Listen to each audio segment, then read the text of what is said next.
Bonjour, c'est Catherine Louvet pour Où est à nous et je viens vous partager, vous faire une récap de notre temps de partage et de louange, notre temps de culte d'hier après-midi. Alors hier après-midi, on est vraiment resté sur ce thème du combat spirituel avec un texte, j'allais dire, beaucoup plus habituel sur la question, à savoir le passage de Gédéon dans le livre des Juges au chapitre 6. Et on a été amené à l'aborder d'une manière un peu différente et ça c'est vraiment intéressant parce qu'à vrai dire on ne va pas s'intéresser à ce à quoi on s'intéresse d'habitude dans l'histoire des Gédéons. On va juste prendre quelques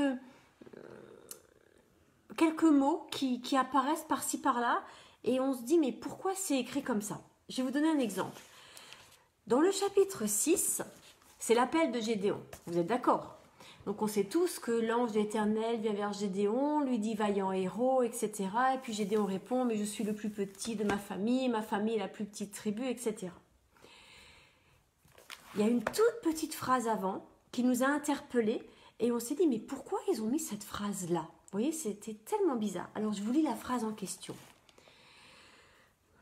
Au chapitre 6 du livre des Juges, verset 8. L'Éternel leur envoya un prophète. Donc, la situation en Israël à ce moment-là, c'est qu'ils sont opprimés par les Madianites, qui leur piquent toutes les récoltes. Donc, l'Éternel leur envoie un prophète. Le prophète leur dit, « Voici ce que dit l'Éternel, le Dieu d'Israël. Je vous ai fait sortir d'Égypte et quitter la maison d'esclavage. Je vous ai délivré de la domination des Égyptiens et de tous ceux qui vous opprimaient. Je les ai chassés devant vous et je vous ai donné leur pays. Je vous ai dit, je suis l'Éternel votre Dieu, vous ne craindrez pas les dieux des Amoréens, même si vous habitez dans leur pays, mais vous ne m'avez pas écouté. » Fin de citation. Imaginez, un prophète arrive, dit ça et s'en va. Il n'y a pas de parole d'encouragement, il n'y a pas de parole que le Seigneur va intervenir, il n'y a rien. Le prophète vient et il leur dit juste, voilà ce que l'Éternel a fait, voilà votre réponse. Constat. Pas de parole d'encouragement, pas de... Vous savez, oh mais je vous aime, je vous pardonnerai. Non, rien. Verset suivant, l'Éternel intervient lui-même. Ça m'a interpellée, vous savez, cette question du prophète qui vient avec cette parole-là. Cette parole de rappel. Dire, mais voilà ce que vous avez fait. Et les gars, vous espérez quoi? Vous avez trahi l'Éternel, vous êtes détournés de lui, vous n'avez pas obéi. Vous croyez qu'il va se passer quoi? Finalement, c'est comme si le prophète leur disait, mais la situation que vous connaissez, c'est, au fond, vous récoltez ce que vous avez semé. Fin de l'histoire. Voilà. Vous savez, c'est bizarre, quoi. On n'a pas l'habitude de ça. On attend autre chose d'un prophète. Enfin, apparemment, dans la Bible, ça, c'est un prophète. C'est intéressant, vous savez, de repenser à qu'est-ce qu'on dit aujourd'hui que c'est un prophète et qu'est-ce que la Bible dit que c'est un prophète. Et parfois ça coïncide, et merci Seigneur, parfois ça ne coïncide pas. Qu'est-ce qu'on fait quand ce que nous on dit ne coïncide pas à la Bible? À mon sens, le mieux c'est de se remettre en accord avec la Bible. Et donc là pour le coup, le prophète n'est pas celui qui vient annoncer une bonne nouvelle uniquement ou nécessairement. Le prophète peut aussi être celui qui pointe quelque chose qui ne va pas pour le mettre en lumière. Et rappelez-vous, ça on l'a déjà vu la semaine dernière avec Aaron. Aaron qui construit le veau d'or, c'est bien de se le rappeler parce que ça va revenir dans ce passage-là, avec les anneaux d'or que les Hébreux avaient aux oreilles, qui étaient le signe de leur esclavage. Vous savez, un esclave, on lui mettait un anneau d'or à l'oreille. Enfin, en tout cas un anneau, parce que ça m'étonnerait que ce soit toujours de l'or, d'autant plus que le texte n'est pas clair. Le texte dit qu'ils amènent leur anneau d'or à Aaron pour en faire un veau d'or, sauf qu'après, le veau est en airain et pas en or. En hébreu, c'est comme ça. Il y a Et l'airain, c'est important. C'est pas anodin du tout que ce soit de l'airain, parce que le tabernacle de Moïse, Aaron, Moïse, son frère, donc le tabernacle de Moïse, vous savez, il est entouré d'un drap blanc, il y avait une porte unique pour rentrer dans le parvis et après aller du lieu saint au lieu très saint et tout ça. Eh bien, les socles pour tenir les rideaux qui entourent le tabernacle, eh bien, ils sont en airain. La cuve d'airain, c'est la cuve où on fait les sacrifices. voyez, l'airain, c'est pas neutre, c'est pas anodin. Que le veau soit en airain, c'est pas anodin. Il y a une symbolique derrière.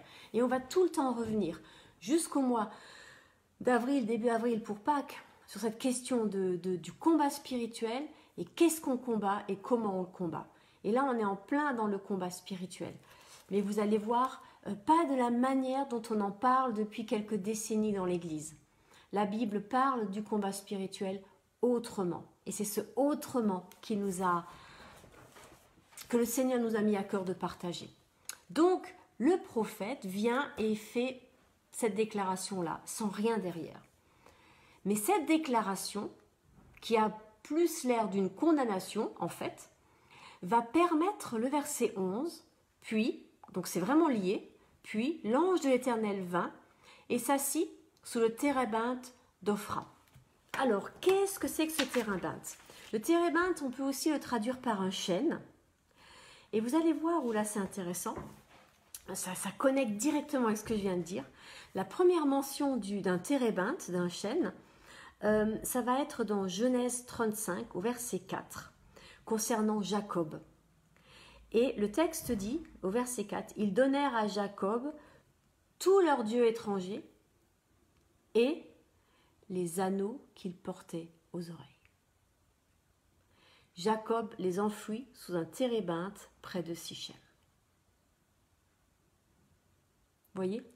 C'est impressionnant, comme il y a la cohérence de la parole. Sous ce térébinthe, Gédéon va rencontrer l'ange. Et d'ailleurs, le mot Ophra, c'est un autre mot pour dire biche. Donc, il y a toute la symbolique de la biche dans le Cantique des Cantiques. La biche qui s'élance vers l'Éternel, la biche qui se consacre à l'Éternel, la biche qui soupire après l'Éternel. Vous voyez, il y a tout cet arrière-plan de l'amour, de la passion de la bien-aimée pour le bien-aimé. On est vraiment dans ça, dans ce passage-là avec Gédéon. L'ange vient sous ce térébinthe. Térébinthe qui est le lieu où Jacob a enfui les anneaux et les faux dieux de ceux qui étaient avec lui quand il est reparti de chez Laban et qu'il est rentré chez lui en Israël. On ne rentre pas en terre sainte, j'allais dire, avec des faux dieux, avec des idoles.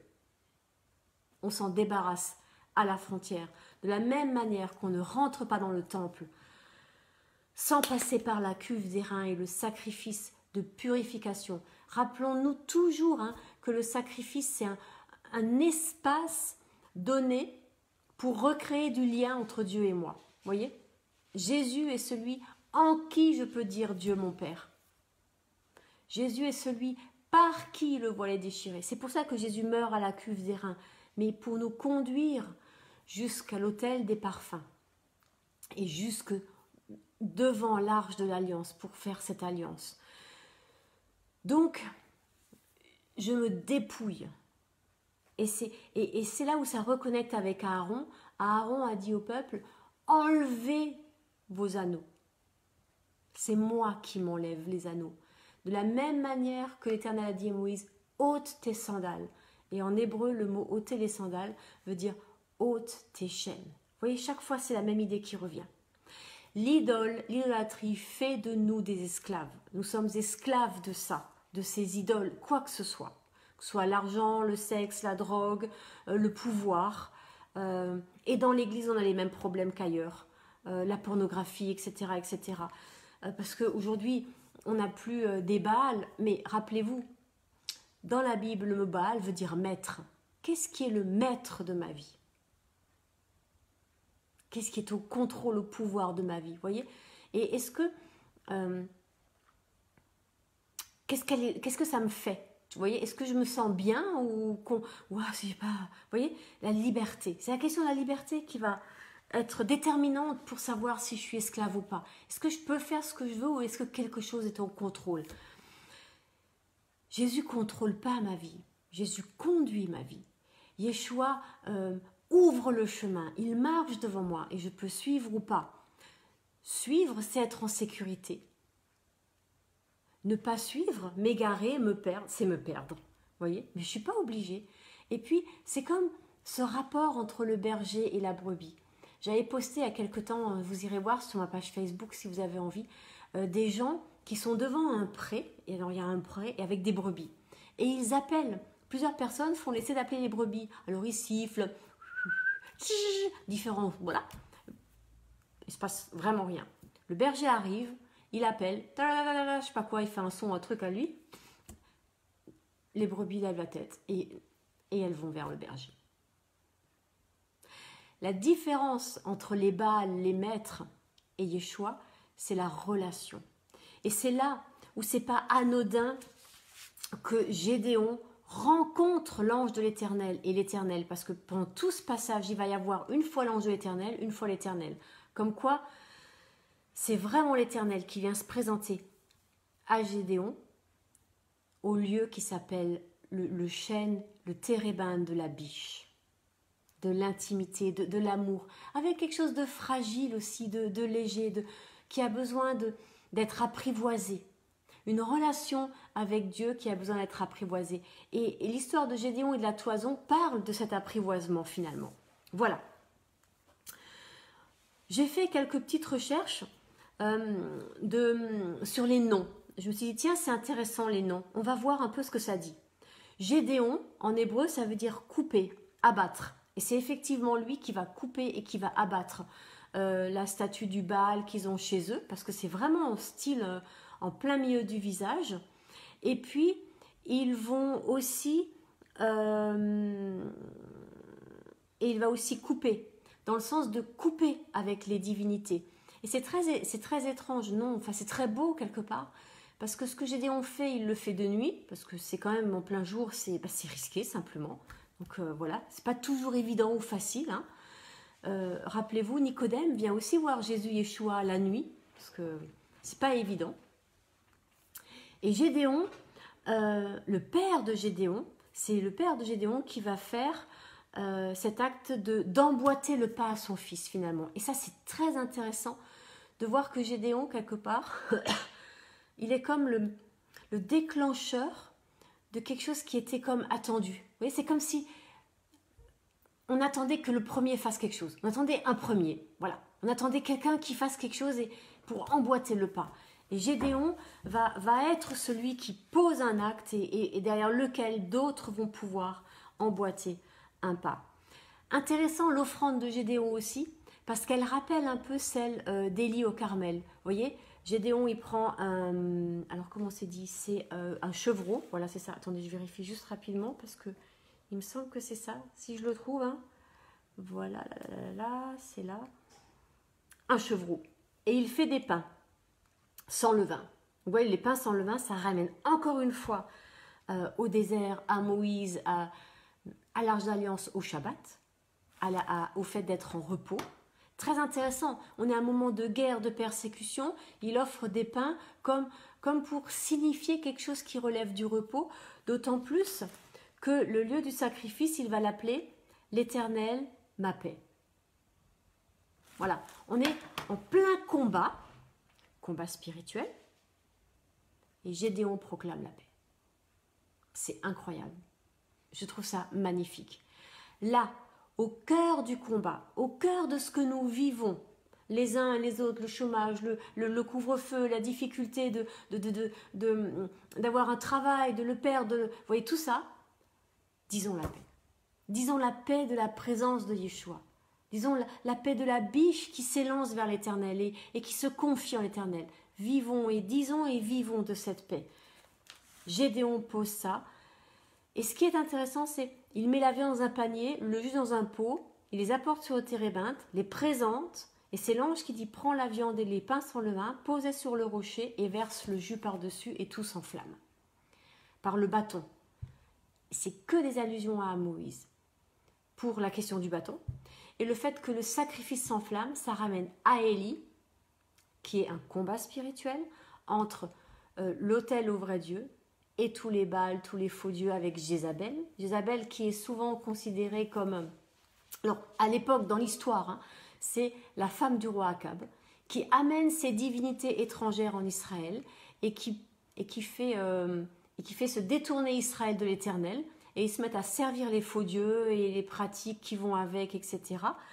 Et Gédéon est celui qui ramène et qui tient ferme et qui dit « Revenons à l'Éternel ». Et dans l'Apocalypse, elle va revenir, Jézabel, elle est liée à Babylone, et elle ne veut pas changer. Et Jézabel a cette capacité, au fond, d'être comment dire, c'est une enseignante, mais qui un peu ressemble à ce que la Bible nous dit sur un roi qui s'appelle, alors attendez, ça va me revenir, c'est le roi qui a construit Babel, qui a construit Babylone et la tour de Babel, et c'est Nemrod, voilà, pardon.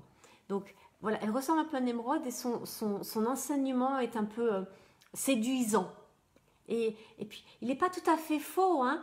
Il y a des choses qui ne sont pas... Mais, il y a ce petit quelque chose qui ne va pas. Et elle entraîne les gens elle prend les gens dans les filets de sa parole, vous voyez, c'est tout un peu par derrière, elle n'est jamais vraiment, voilà, et elle les éloigne de l'Éternel. Et c'est important de bien entendre ce que disent et ce qu'enseignent les gens. Est-ce que c'est fondé sur la parole? Est-ce que ça vient de la parole? Et l'air de rien, de la même manière quand on est malade, on va voir un médecin, hein, et on ne va pas voir, j'allais dire un charlatan, mais ça se fait moins aujourd'hui, hein, par rapport aux médecins, mais quand même, hein, autrefois ça se faisait. Ou alors, on va prendre un autre exemple, voilà, quand votre salle de bain, votre machine à laver, parce que ça m'est arrivé il y a longtemps, est cassée, ben, vous pouvez essayer de la réparer vous-même, hein. Moi je pourrais, imaginez-moi réparer ma machine à laver. Ou alors vous appelez simplement la personne qui a fait les études pour ça. Eh bien, pour l'enseignement de la parole, je crois que c'est important d'entendre que la parole, à un moment ou à un autre, eh bien, on apprend avant de vouloir enseigner. Et les Juifs, pour ça, sont vraiment bien formés. Une yeshiva, ça vous forme. Moi, j'en ai pas fait, hein, je vous rassure. J'ai juste fait une fac de théologie. Et j'ai un master de recherche. Voilà, juste pour dire que, eh bien, de la même manière qu'on ne va pas chez un charlatan pour réparer sa machine à laver, ou pour se faire arracher une dent, ou pour se faire soigner les dents, parce qu'avant de les arracher, on peut les soigner, ou on ne va pas chez un charlatan pour quand on va voir son médecin, etc. De la même manière, pour la Bible, c'est pareil. N'allez pas écouter n'importe quoi, n'importe qui. Allez écouter beaucoup de choses et confrontez-les. Et puis aujourd'hui, avec Internet, c'est tellement facile de faire Bible, numéro, strong. C'est-à-dire que vous allez avoir le texte biblique, des numéros à côté avec le mot en hébreu. Et ça, c'est vraiment facile pour n'importe qui. Vous voyez? Donc vraiment, ayez le maximum d'enseignements possible et puis discernez, triez. Qu'est-ce qui vous semble? Ou ça me semble bizarre. Tiens, ça c'est... Vous voyez? Là, dans ce que je vous partage, parce que j'ai une formation qui fait que j'ai appris des choses, comment on lit un texte, comment on connecte un texte à d'autres textes, je crois que je ne suis pas trop à côté de la plaque. Mais ce n'est pas une garantie. C'est pas une garantie. Et c'est pour ça qu'on est une communauté. C'est pour ça qu'on est nombreux et qu'on est ensemble. Et peut-être aussi, c'est pour ça que la récap, c'est le lundi matin ou le lundi après-midi, alors que le temps de partage, c'est le dimanche. Comme ça, j'ai dit plein de bêtises au temps de partage. Non, c'est pas vrai. Hein. Mais le lundi, c'est propre. Bref, tout ça pour vous dire que j'ai fait un détour par les noms.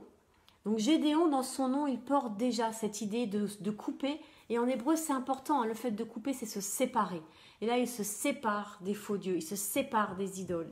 Voilà. Ce qui est aussi intéressant, c'est qu'il vient de la famille d'Abiézer. Ok ?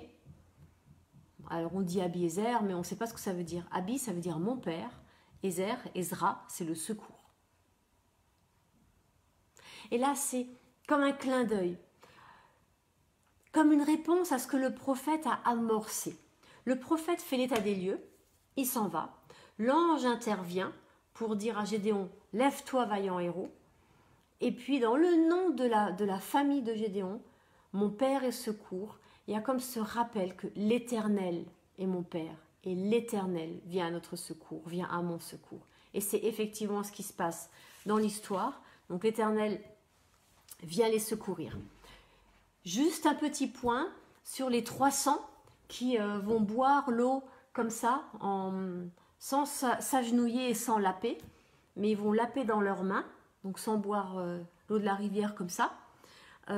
Pourquoi il y a ce mot comme un chien, comme des chiens? Et c'est eux qui sont choisis parce qu'ils lapent l'eau comme des chiens. Où est-ce que le chien intervient? C'est quoi le chien? Comment ça se dit en hébreu le chien? En hébreu le chien, ça se dit Caleb. C'est qui Caleb? Rappelez-vous, les explorateurs, au temps de Moïse. Moïse envoie 12 explorateurs, un par tribu, et il y a Josué et Caleb. Les deux seuls qui disent c'est possible d'aller dans ce pays et de le conquérir parce que l'Éternel marche devant nous. Et ça revient là. C'est possible de vaincre les Madianites parce que l'Éternel marche derrière nous. Soyons des chiens et suivons notre maître. Soyons comme des chiens, pas des chiens. Vous voyez l'idée? Vous voyez l'idée? Caleb et Josué sont les deux seuls explorateurs à revenir en disant oui, il y a des géants, oui, ça va être difficile, mais avec l'aide de l'Éternel, si l'Éternel marche devant nous, c'est possible. Alors dans nos vies, oui, il y a des combats, oui, c'est difficile, oui, nous sommes dans un temps compliqué, mais avec l'aide de l'Éternel, si l'Éternel marche devant nous et si nous le suivons, nous suivons la trace qu'il fait, alors c'est possible. Alors c'est possible. Voilà les petites choses qu'on voulait juste redire.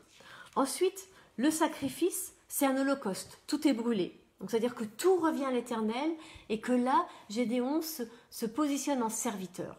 Et pendant tout le reste de l'histoire, il va être serviteur. Jusqu'à un moment absolument dramatique.